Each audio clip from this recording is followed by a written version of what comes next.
have a variety of uses in the home, such as reflecting light, and it can also open up your space. You can see that a large mirror in a small room will create the illusion of depth. Don't be scared to go big. So I have made a mirror that is kind of interesting. It has small mirrors inside a large circle, which it does reflect the light and can make that special room look marvelous.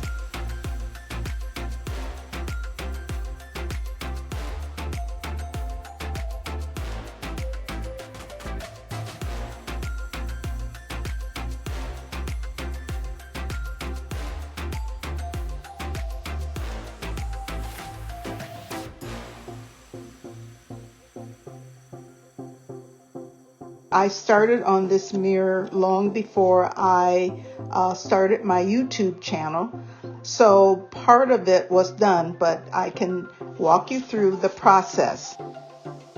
After you have removed the mirrors, you want to line them up, 3 across and 3 down, and so it should be 3, 3, and 3, which equals, of course, 9. Once you have lined up your 3 mirrors side by side, you want to glue the small mirrors randomly inside each of the large mirrors.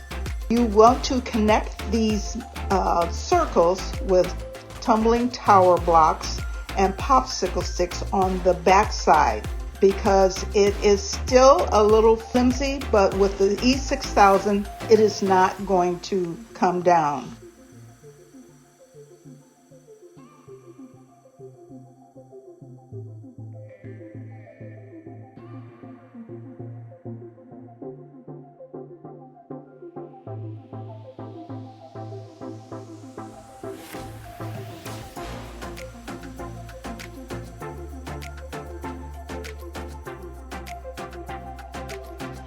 And you also want to paint the popsicle sticks, and you want to paint the tumbling tower blocks. You want to paint them all black, because even from the side, you don't want to see the wood appearance. You want it all to be black.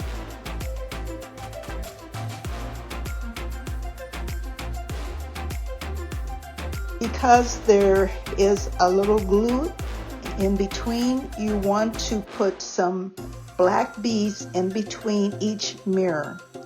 Now you can make them as large as you want to, or you can make them small, or you can use a string of beads, anything like that, that will look nice. I want to thank you for watching, and I want you to have a wonderful day. And if you can't, like Tabitha Brown says, don't go messing up somebody else's day. If you like what you have seen today, please like, comment, save, and subscribe. In addition, you can follow me on Instagram at Z9Designs. Thank you. Have a lovely day.